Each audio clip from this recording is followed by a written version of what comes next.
Hi, I'm John Sauve, and this is Art and Design. Today, my guest is Michael Gelniak. Michael, thanks for coming on the show. My pleasure, John. Thanks for having me. Glad to be back on your show. Yeah, it's been a while. It's been quite a while. Yeah, we're not going to get into that. No, we're not. Well, I want to talk about your current role. Great.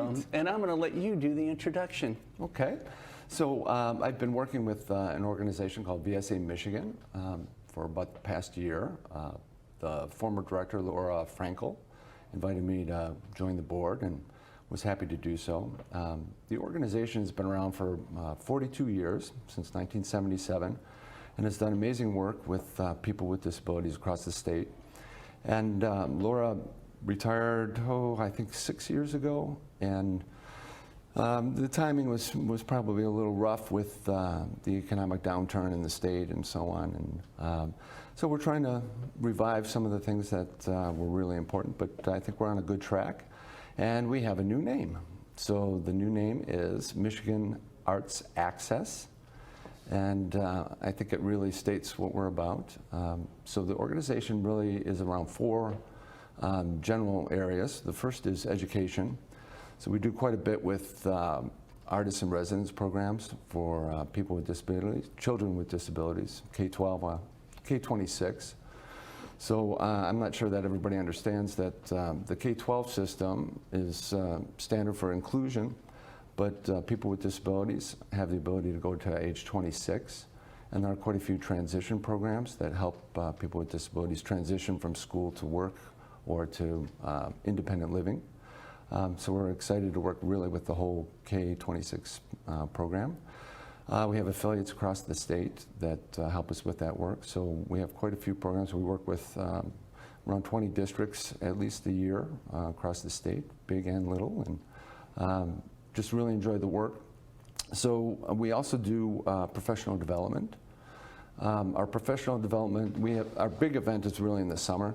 We usually do a retreat where we get teaching artists and teachers together and work with them on how to do creative opportunities for students in the classroom and use the arts for learning opportunities. And then we also have a big focus on access.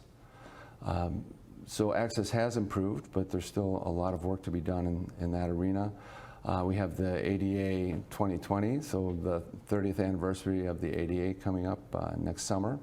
We're getting very excited about all the things that are going to be happening around that.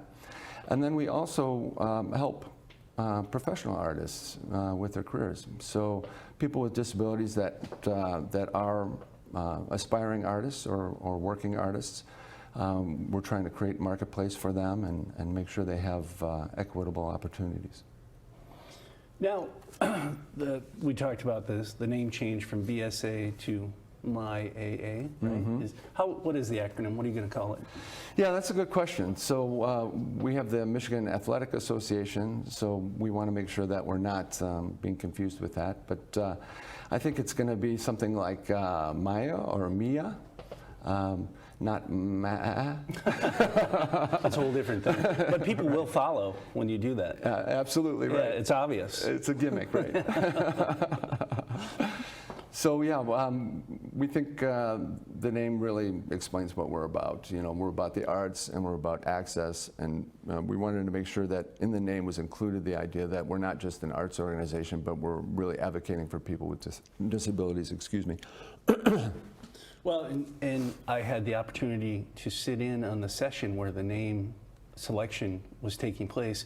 There was a lot of people that brought a lot of experience and a lot of knowledge and literacy to that name change too. And that was the most interesting part, was hearing people's perspective on the importance of words when describing what it is that you do and what it is that you're trying to accomplish. And a name change should say what you do.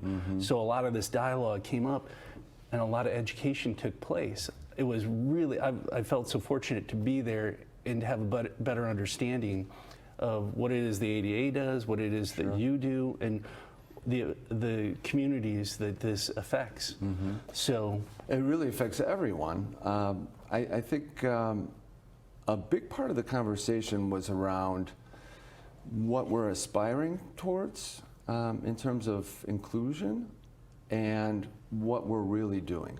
So that word inclusion came up several times, and we dream of an environment where we don't need to talk about this because it's just automatic. Everybody is included. All citizens in our state are included in all opportunities. But unfortunately, we have lots of diversity issues. We have lots of inclusion and disability issues that we still need to address. So we think it's important that we really identify that the access is still an important issue that we need to face. Well, so you're going through a name change. You're going through the challenges that any organization goes through. But we're also in an environment where inclusion is hardly ever used. In fact, right now it's a firebrand that you wouldn't want to use the word inclusion, or it's not being used, I should say. I want to use it, and a lot of people want to use it, and I think more people want to use it than ever before because it's highlighted every day in the press, exclusion. So that's a challenge for you, especially when you're trying to serve, and I say communities, it does affect everyone, and what you're trying to do affects everyone. But you have to highlight specifics to get people's attention, just like anything, right? And that's a challenge for your organization. Can you give some examples of, how do you put it at the forefront? How do you get people to think about it? I mean, the event coming up is amazing because it's talking about this is why there is an ADA. Right. These are the values of the ADA. So in terms of our advocacy, there are a lot of different directions that we can go in, and we are planning on going in to try to get this issue out in the forefront.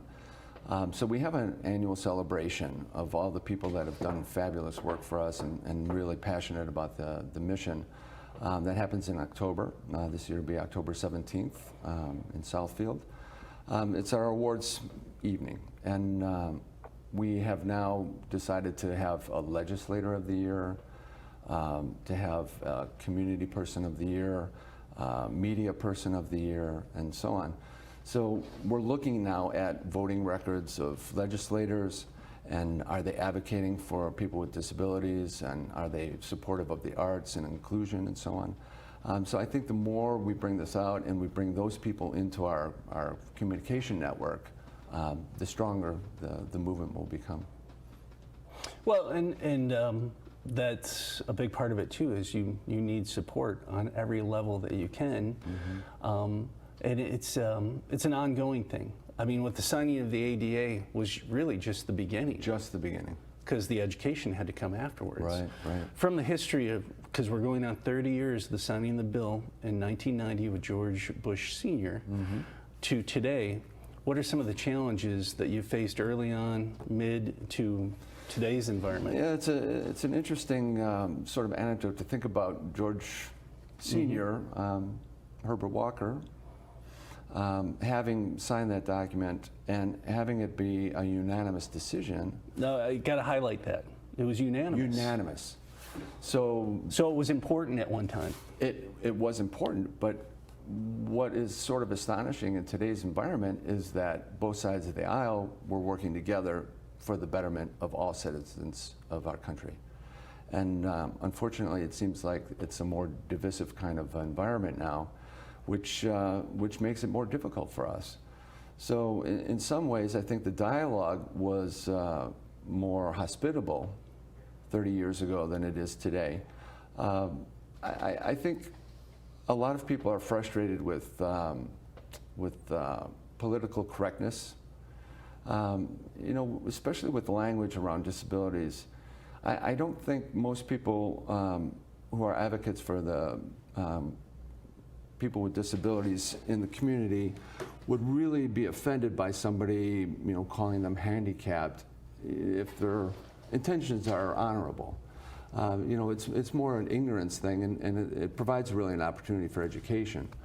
But when that kind of language is used in a divisive way, to say that they're not part of us, or to belittle people because of the language that they feel is appropriate to use for them, it's like saying, you know, you want to call yourself John, well, I think you're Jack, you know, and you're a jerk for calling yourself John, you know. So it's that kind of divisive kind of thinking that is really concerning today, and we see it a lot, unfortunately, in politics. But I think this is an issue that everybody can rally around, and I think we want everybody to be part of our community, and the contributions that people with disabilities can make is outstanding, is amazing. When they're given the opportunities. So if you think back to the history, 30 years ago, the idea of inclusion was really just a germ. People with disabilities, especially in the schools, were really segregated, thought that they couldn't achieve, and so on. And there was language, you know, like calling somebody a moron. There were terminology that was used to label certain kinds of disabilities that really were hindering to the person. So we've seen, I can give you an example. We did some programs in Macomb Intermediate School District.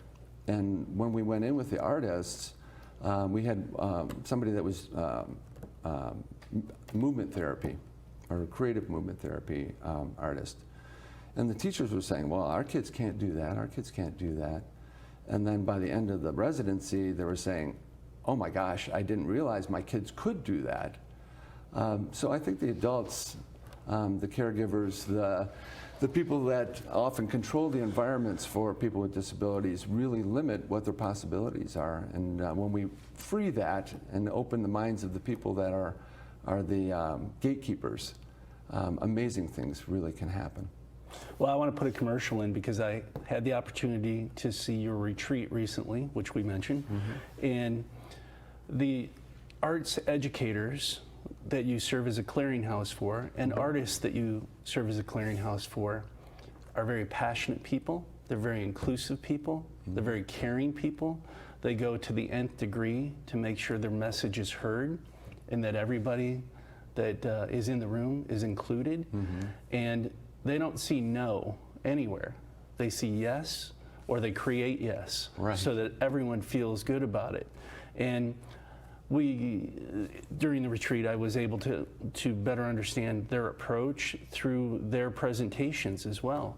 And for anybody who, well, just about anybody has had an art educator influence them in some way.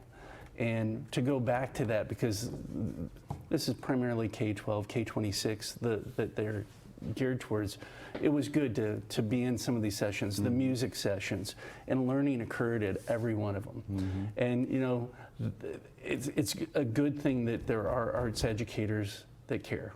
So that was my commercial. It was a great experience. Yeah. So there's so much that's happening now. We're becoming more and more aware of sort of the hidden disabilities. We see a lot of that with our wounded warriors that are coming back with PTSD and so on. They may look completely, fit and ready for work, but they've had traumas that are devastating. I'm thinking about a healing arts program that we had at it was Mount Clemens General at the time, but now it's McLaren, where you had cancer patients that really didn't know how to connect and deal with their issues with their families. And through movement exercises and music exercises and visual arts therapy, to be able to reconnect with their family in an emotional way, it's just amazing to watch. In some of the center programs that we work with students with very severe and often multiple disabilities, we've had students that basically can't move, can't communicate, and through the arts therapies, we see them react, smile, track with their eyes, things that are simple, but when a parent sees that and they've had no kind of connection or communication with their child, I mean, I get misty just thinking about it. It's beautiful to see the possibilities.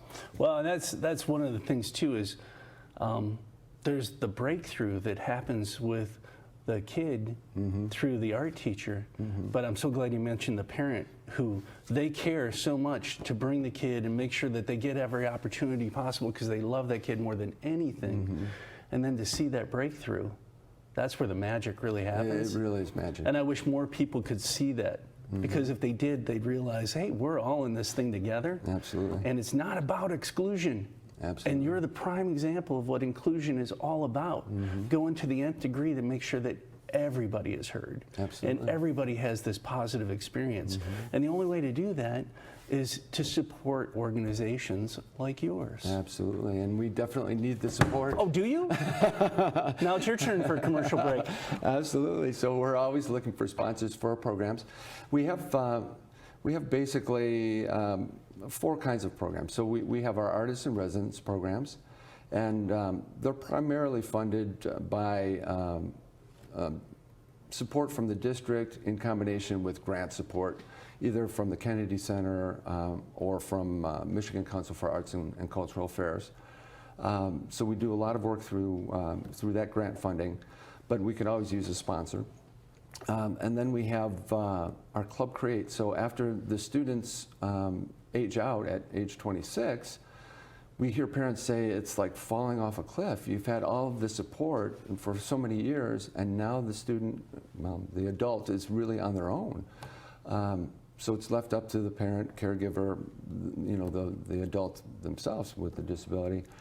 And we have Club Create. So we have a network of these clubs, and we're hoping to grow them more and more. And actually, to run a Club Create is a relatively inexpensive endeavor. And we would love every community in the state to have a club where people of all ages with disabilities can participate. Which reminds me too, you know, we think about people with disabilities, you know, the traditional handicapped kid, you know, maybe somebody in a wheelchair, physical disability, or a cognitive disability. We have an awful lot of seniors that now are really disabled in one way or another. And, you know, they don't need tremendous support, but they need information, like how do I get into a building if I want to go someplace? They may need some transportation, they may need, you know, some small supports, but it's a huge population, and you know, the Club Create is a great outlet for them, just as a interesting creative activity, but it also is a way for us to help artists in the community that really want to express themselves and grow and build skills and so on. And again, we create the marketplace online for them to sell their wares and so on. So we'd love the support for those. I mean, for as little as between $3,500 and $5,000 a year, we could support a Club Create in a community. And then we have local artist exhibits, and leading towards another online marketplace. So we'll have an online gallery on our new website with our new name. And from that, we'll glean a state show. So that's K through adult. And the state show will be at the Michigan Youth Arts Festival and a couple other locations. So we want to be able to show people's artwork. And that is really kind of a local endeavor. So, you know, supporting our local affiliates as they mount these shows for very few dollars, you know, you can really help a lot in supporting those activities. And then our advocacy. So anybody that can get involved with any of the things that we're doing through the ADA and through our access stuff, you know, we have lots of things that we'd like to be able to do, and we really just need the financial support. I don't know if everybody realizes, arts organizations or nonprofits in general, the funding has really changed. So when I started in the nonprofit world, you still had real philanthropy. You know, you had corporations and so on that would give money to support a program in a community where they had, you know, some involvement. And it's really become more, what am I going to get for my dollar? You know, more advertising kinds of ways to get money, which makes it a little bit more difficult. And then the big foundations pretty much have targeted, you know, whatever they're going to target, and not necessarily what you're doing. So unless you fall into their very specific box, you can't even apply. And often they don't even have open applications. It's very difficult, for example, to go to the Gates Foundation and get large funding. You know, they're seeking out the people they want to fund and looking at communities they want to work in.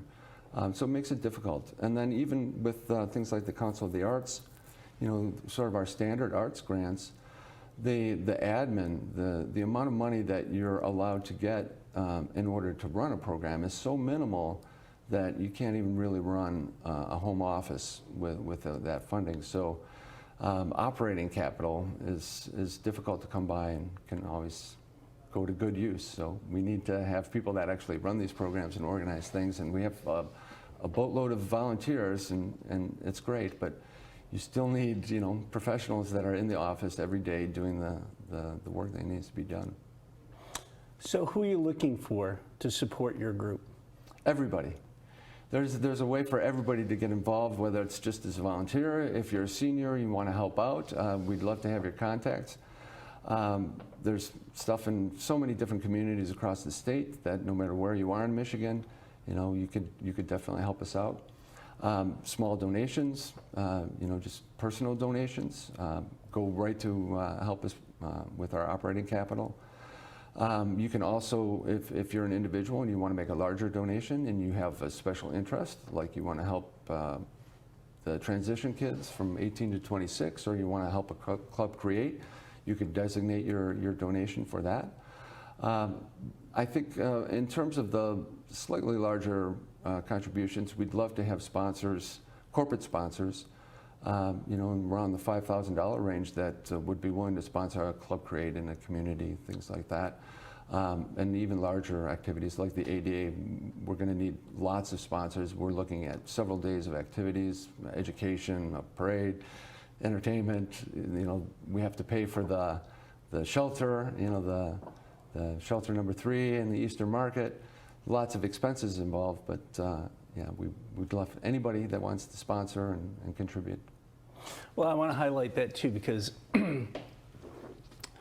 a part of what you're doing, especially during this next year, 2020, is celebrating the signing of the ADA 30 years ago. It'll be 30 years in 2020. And what is that day going to look like? I believe it's July 28th in Eastern Market. Yep, it's a Tuesday, so we're really happy that we were able to get a market day. So there's sort of a built-in audience there, but we think we're going to draw quite a few people. So we're looking at speakers throughout the day. We'll have hands-on arts activities that people can participate in. We want to feature artists with disabilities. We're hoping we could even have dedications of artwork. We know the Eastern Market has an art park that seems to be missing some art. We'd love to be able to contribute to that and have a permanent legacy in the community there. Are you pitching the Nelsons right now? Yes, we are. Oh, hopefully Yes, they can we see are. this. Yeah. I didn't mean to mention the name, but I believe they put the art park in. Yeah, yeah. And I think it's a nice little park, and it's a great thing for the community. It'd be great to have some people with disabilities represented in the park. And then you have a little twist to this as well. So with your Man in the City, strategically located upon many arts organizations in the Metro Detroit area, we'd like to really focus on the access that these organizations have, the facilities, and do an art tour and actually show how they have become accessible to the whole community, and have people with disabilities and people without disabilities maybe even taking that tour. What does it feel like to move around the city in a wheelchair? What does it feel like to be blind and have to move around the city? So people really gain some empathy for the challenges that people are facing.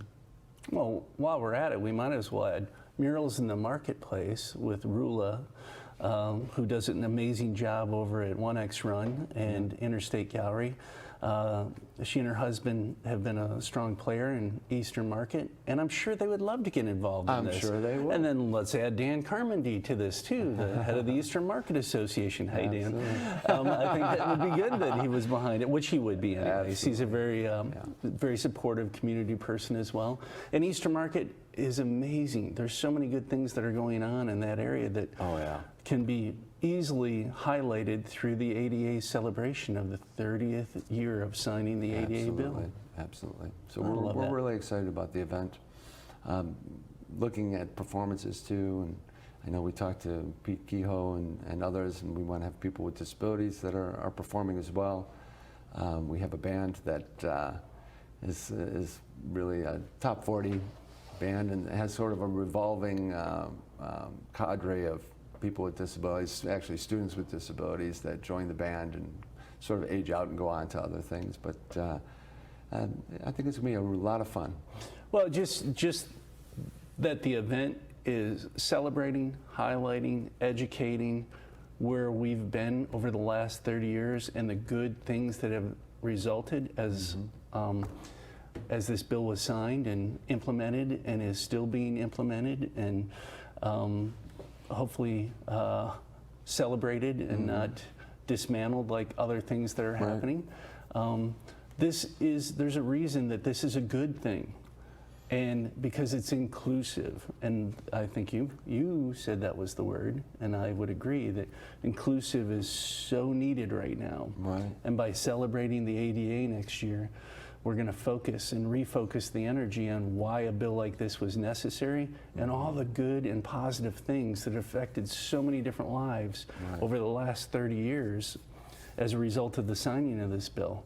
And it's a true celebration. You know, I think the timing is really crucial too. There's been a tremendous amount of development in, especially in the Woodward corridor, but you know, throughout the city. And I don't know that it has been as thoughtful as maybe it could have been. So it's pretty challenging for someone with especially a physical disability to get in and out of places, restaurants and so on, and all of this great development. So hopefully the ADA celebration can get people thinking and talking a little bit about access and making sure that the development that goes forward is really thoughtful. Well, and again, that's where education takes place, is through dialogue. Right. Something that isn't usually I should say dialogue is much needed today because all too often you shut people down based on an appearance or an ideology and there's no education involved. It's dig your heels in. And that's why the celebration of this bill with this 30th anniversary might open some eyes to, hey, wait a minute, you know, I'm going to be there at some point if I'm not already or know someone who's been you know, affected by this bill their whole lives. Really, with the aging baby boomers, we're seeing a transition in that thinking. So it's easy to marginalize somebody that you don't relate to. So you don't have a disability, and you say, well, I feel sorry for that person, which is absolutely not what that person wants. You know, they just want to have access and opportunities. But now, with the baby boomers aging, you know, they're having knee replacements, hip replacements. There's Alzheimer's that people have become very much aware of. There are lots of disabilities that they're facing, and now they realize, okay, this is about me, and we need to do something about it, because they still want to be active participants in society. It's your future. Absolutely. We're all just one accident away from being in a situation where we didn't expect it to happen. Absolutely. And then all of a sudden, well, remember how we talked about access? And that's why it's important. Michael, I'm so glad you're here. And I'm looking forward to the event next July 28th. Yeah. Tuesday, and celebration of the ADA and of the new organization's name. And October 17th for our big event in Southfield, and you can get more information on our website. Right now that's www.vsami.org. Perfect. Thank you. Thank you, John.